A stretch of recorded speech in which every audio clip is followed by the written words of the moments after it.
Awalnya hanya ingin meliput demo di Indonesia, 154 reporter dunia justru liput laga Indonesia menghadapi Lebanon malam ini.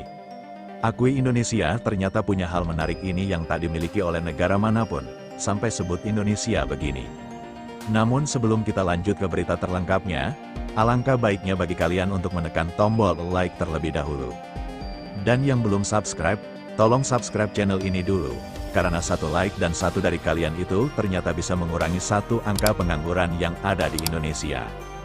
Dan kalau sudah saya ucapkan terima kasih, langsung saja kita gas ke pembahasannya. Gelombang perhatian dunia tiba-tiba beralih ke Indonesia, negeri yang belakangan ini ramai diberitakan karena aksi demonstrasi besar-besaran kini menghadirkan cerita yang jauh berbeda. Lebih damai, lebih emosional, lebih menggetarkan dada, semua bermula dari rencana sederhana meliput aksi unjuk rasa di beberapa kota besar. Namun tanpa diduga, ratusan jurnalis asing justru mengalihkan fokusnya, usai menghajar China Taipei dengan skor telak 6-0. Timnas Indonesia kini dijadwalkan menghadapi Lebanon dalam laga FIFA Matchday pada tanggal 9 September tahun 2025 di Stadion Gelora Bung Tomo, Surabaya. Pertandingan yang awalnya hanya dianggap agenda biasa kini menjelma menjadi magnet perhatian internasional. Ya, diketahui terpantau sejumlah media asing yang sebelumnya mengirimkan tim liputannya untuk menyoroti dinamika politik dan demonstrasi di Jakarta, Surabaya hingga Medan tak menyangka akan menemukan fenomena unik ini. Awalnya kami kesini untuk meliput demo, namun atmosfer yang kami temui justru luar biasa berbeda, ungkap seorang reporter dari Spanyol. Kami melihat masyarakat yang sebelumnya turun ke jalan dengan penuh emosi kini mengenakan warna merah putih bersatu mendukung tim nasional mereka. Ini pemandangan yang langkah nyaris mustahil terjadi di negara lain, ujar jurnalistik tersebut. Menurut sebuah data yang dihimpun dari Kementerian Luar Negeri, tercatat ada 243 jurnalis dunia yang kini mengajukan izin untuk meliput langsung pertandingan Indonesia menghadapi Lebanon. Mereka datang dari berbagai negara yaitu seperti Inggris, Jerman, Jepang, Amerika Serikat, Korea Selatan, Prancis, Spanyol hingga negara-negara dari Timur Tengah. Sebagian besar dari mereka mengaku terpukau oleh satu hal yang sama. Persatuan memancar dari tribun penonton dan nuansa sakral yang hanya bisa dijumpai di Stadion Indonesia. Dunia terbiasa melihat fanatisme sepak bola di Eropa atau Amerika Latin. Namun yang kami saksikan di Surabaya ini berbeda. Ujar seorang koresponden dari Perancis. Ada aura yang tak bisa dijelaskan. Lagu kebangsaan Indonesia Raya dinyanyikan dengan penuh penghayatan. Kemudian disusul oleh lagu Tanah Airku di seusai pertandingan Indonesia yang begitu menyentuh membuat bulu kuduk merinding siapapun yang mendengarkannya. Seakan bukan hanya sekedar pertandingan sepak bola, melainkan ritual kebangsaan yang penuh makna, ujar mereka. Atmosfer itu yang membuat para jurnalis merasa laga ini layak menjadi sorotan global. Tak hanya soal dukungan yang masif, tetapi juga kualitas skuad Garuda yang kini diisi oleh pemain-pemain dari 5 liga top Eropa. Pemain yang sebelumnya hanya bisa disaksikan di layar-layar kaca liga-liga ternama kini berdiri di lapangan yang sama mengenakan jersey merah kebanggaan Indonesia. Beberapa di antara mereka bahkan mengakui bahwa laga Indonesia menghadapi Lebanon merupakan pertandingan yang jauh lebih menarik ketimbang laga-laga uji coba. Negara besar di Eropa yang sering terasa hambar. Ini bukan soal ranking FIFA, bukan soal bintang mahal, ujar wartawan asal Italia. Ini tentang emosi, tentang bagaimana satu bangsa mampu menyulap kegilesaan sosial menjadi kekuatan kolektif di stadion sepak bola. Ini bukan hanya sekedar sport, ini fenomena sosial politik yang sangat jarang ditemui di negara manapun, ujarnya. Stadion Gelora Bung Tomo Surabaya pun diprediksi akan menjadi pusat perhatian dunia.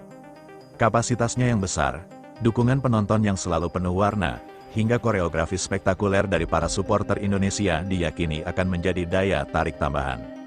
Tak sedikit dari para jurnalis asing tersebut bahkan mengaku sudah memesan tiket pertandingan secara mandiri. Meski awalnya mereka datang ke Indonesia tanpa niat sedikit pun untuk meliput pertandingan sepak bola. Di banyak negara ketika rakyat sedang marah atau berdemonstrasi, suasana olahraga biasanya les penuh ketegangan, bahkan seringkali dibatalkan, ujar seorang reporter senior dari Jepang. Namun berbeda dengan di Indonesia, yang kami saksikan justru sebaliknya, mereka bisa mengalihkan energi itu menjadi bentuk dukungan penuh cinta pada negaranya. Ini sebuah cermin nasionalisme yang unik, ujarnya kembali. Fenomena ini pun memantik diskusi di berbagai ruang redaksi internasional.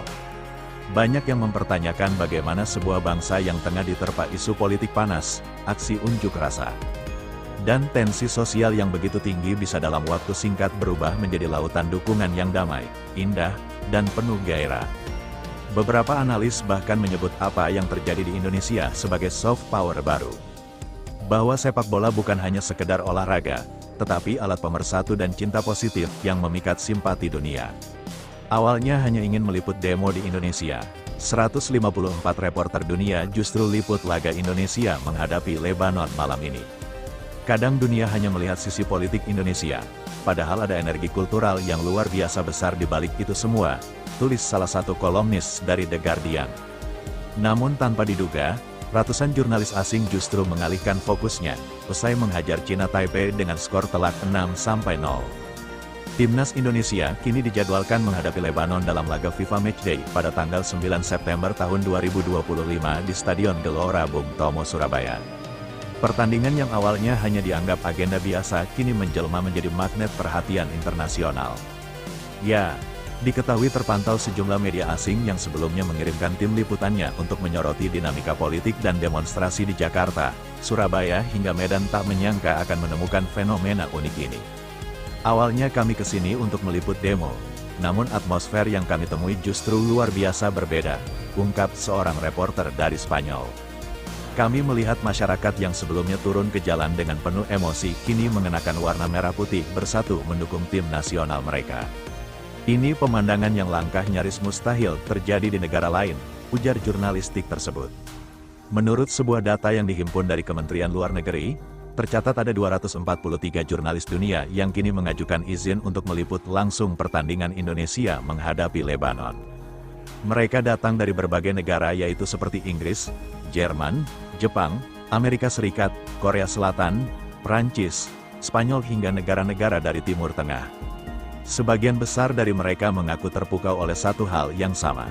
Persatuan memancar dari tribun penonton dan nuansa sakral yang hanya bisa dijumpai di Stadion Indonesia. Dunia terbiasa melihat fanatisme sepak bola di Eropa atau Amerika Latin, namun yang kami saksikan di Surabaya ini berbeda.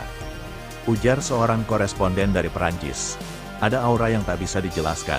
Lagu kebangsaan Indonesia Raya dinyanyikan dengan penuh penghayatan, kemudian disusul oleh lagu Tanah Airku seusai pertandingan Indonesia yang begitu menyentuh membuat bulu kuduk merinding siapapun yang mendengarkannya. Dan bagaimana tanggapan kalian?